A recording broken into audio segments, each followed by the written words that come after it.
Hi అండి, నమస్తే. నేను మీ Shanti. Welcome back to my channel Shanti's vlogs. ఈరోజు మన వీడియోలో జొన్నలతో మంచి హెల్దీ బ్రేక్ఫాస్ట్ రెసిపీ చూపించబోతున్నాను.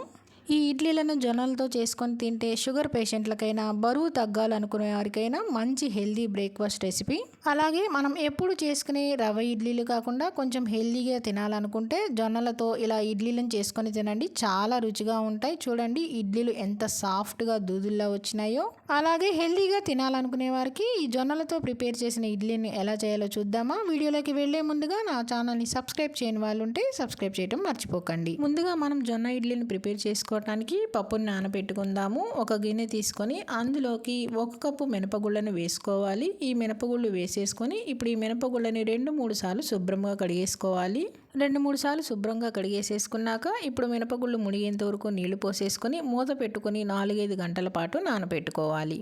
ఇప్పుడు మరొక గిన్నె తీసుకొని మనం ఇందాక ఏ కప్పుతోనైతే మినపగుళ్ళు కొలుచుకున్నామో అదే కప్పుతో 1 కప్పు అటుకులను వేసుకోవాలి. ఇలా అటుకులు వేయటం వల్ల ఇడ్లీలు అనేవి మనకి మెత్తగా వస్తాయి. ఇప్పుడు ఇందులోని 1/2 టీ స్పూన్ మెంతులు వేసేసుకొని 2-3 సార్లు శుభ్రంగా కడిగేసేసుకోవాలి. చూడండి ఈ విధంగా కడిగేసేసుకొని ఇప్పుడు ఇందులో అటుకులు మునిగేంత వరకు నీళ్లు పోసేసుకొని నానబెట్టేసేసుకొని మూత పెట్టి పక్కన పెట్టేసుకోవాలి. ఇప్పుడు మరొక గిన్నెని తీసుకొని అందులోకి ఈ కప్పుతో 2 కప్పుల జొన్నలను వేసుకోవాలి. నేను ఇక్కడ తెల్ల జొన్నల్ని తీసుకున్నానండి. మీకు కావాలంటే పచ్చ జొన్నలైనా వేసుకోవచ్చు. ఇలా జొన్నలు వేసేసుకున్నాక ఇప్పుడు ఈ జొన్నల్ని కూడా 2-3 సార్లు శుభ్రంగా కడిగేసేసుకోవాలి. జొన్నలు కడిగేసేసుకొని ఇప్పుడు జొన్నలు మునిగేంత వరకు నీళ్లు పోసుకొని మూత పెట్టేసేసుకొని ఇప్పుడు ఈ జొన్నల్ని కూడా 4-5 గంటల పాటు నానబెట్టుకోవాలి. నేను ఇక్కడ ఇప్పుడు 4-5 గంటల తర్వాత మూత తీసి చూపిస్తున్నానండి. చూడండి చక్కగా మనకి జొన్నలు అనేవి బాగా నానిపోయినాయి. అలానే అటుకులు కూడా చక్కగా నానిపోయినాయి. అలానే మినపగుళ్ళు కూడా మనకి చక్కగా నానిపోయినాయి. నేను ఈ విధంగా 4-5 గంటల పాటు నానబెట్టుకున్నానండి. ఇప్పుడు మనం పిండిని రుబ్బుకుందాము. నేను ఇక్కడ గ్రైండర్లో వేసుకొని రుబ్బుకుంటున్నానండి. మీకు కావాలనుకుంటే మిక్సీలోనైనా వేసుకొని రుబ్బుకోవచ్చు. ఇప్పుడు నేను ముందుగా మినపగుళ్ళని మరొకసారి కడిగేసేసుకొని వీటిని ముందు గ్రైండర్లో వేసుకొని రుబ్బుకోవాలి. మినపగుళ్ళు ఒకసారి శుభ్రంగా కడిగేసేసుకున్నాక ఇప్పుడు గ్రైండర్లో మనం మినపగుళ్ళను వేసుకొని మెత్తగా గ్రైండ్ చేసుకోవాలి. మినపగుళ్ళు మొత్తం వేసేసుకున్నాక మరీ ఎక్కువ నీళ్లు పోయకూడదండి. కొద్దిగా నీళ్లు పోసుకుంటూ కొంచెం గట్టిగానే పిండిని రుబ్బుకోవాలి. మరీ పల్చగా రుబ్బుకుంటే పిండి అనేది మనకి ఇడ్లీలు వేసుకునేటప్పుడు పల్చగా అయిపోతుంది. పప్పు అంతా బాగా మెదిగిన తర్వాత పిండిని మొత్తం ఇలా విధంగా ఒక గిన్నెలోకి తీసుకోవాలండి. చూడండి పిండి అనేది ఇలా గట్టిగా తీసుకోవాలి.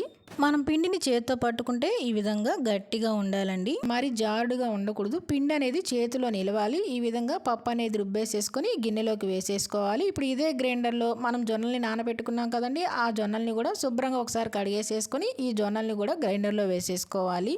అదే మీరు మిక్సీలో కనుక వేసుకుంటే ఒకదాని తర్వాత ఒకటి గ్రైండ్ చేసేసుకొని ఒక గిన్నెలోకి వేసేసుకోవాలి. జొన్నలు మొత్తం వేసేసుకున్నాక ఇప్పుడు ఇందులో మనం నానబెట్టుకున్న అటుకులు మెంతుల్ని కూడా ఇప్పుడు ఈ జొన్నల్లో వేసేసుకొని కొంచెం బరకగా గ్రైండ్ చేసుకోవాలండి. మరి మెత్తగా గ్రైండ్ చేసుకోకూడదు. మనకి ఇడ్లీ రవ్వ ఉంటుంది కదండి, అట్లా కొంచెం రవ్వగా మనం గ్రైండ్ చేసుకోవాలి. ఎక్కువ నీళ్లు కూడా పోసుకోకూడదు. పిండి మెదిగిన తర్వాత చూపిస్తున్నాను చూడండి. పిండి అనేది మనం చేతితో పట్టుకుంటే చేతికి రవ్వగా తగలాలి. మరి మెత్తగా మెదగకూడదు. ఇలా చేతితో పట్టుకుంటే రవ్వ అనేది మనకి తెలుస్తుందండి. ఇలా చేతితో రవ్వగా ఉన్నప్పుడు మనం ఆఫ్ చేసేసుకొని ఈ పిండిని మొత్తం ఒక గిన్నెలోకి తీసేసుకోవాలి. మనం ఇందాక మినప్పిండిని తీసేసుకున్నాం కదండి, అదే గిన్నెలోకి ఈ పిండిని కూడా తీసేసుకోవాలి. పిండి మొత్తం గిన్నెలోకి వేసేసుకున్నాక ఇప్పుడు మనం మినప్పిండిని జొన్న పిండిని మొత్తం ఇలా చేతితో బాగా కలిసేలాగా కలుపుకోవాలి. మీరు కావాలంటే గరిటెతోనైనా కలుపుకోవచ్చు. మనం తయారు చేసుకునే జొన్న పిండిని కొంచెం రవ్వగా గ్రైండ్ చేసి తీసుకుంటాం కాబట్టి నేను విడివిడిగా నానబెట్టుకున్నానండి.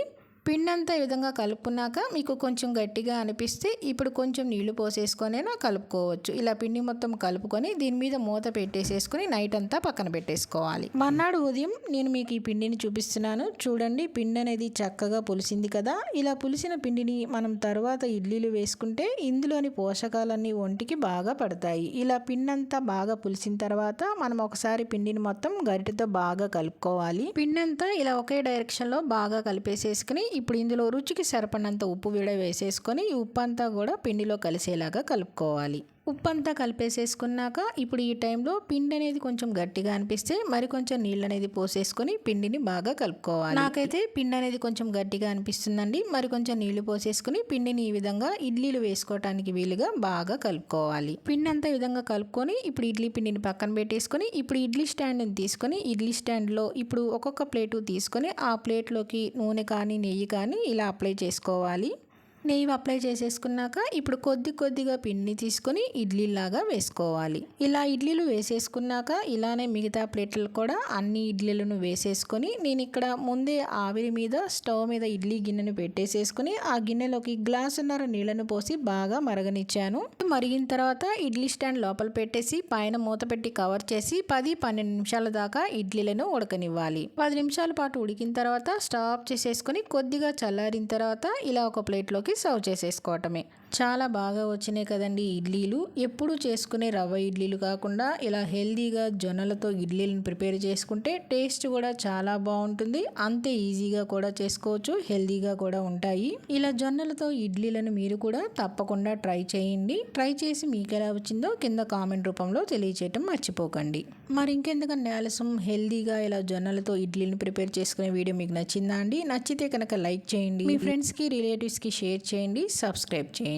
మరిన్ని అప్డేట్ కోసం కింద ఉన్న బెల్ ఐకాన్ని క్లిక్ చేయండి.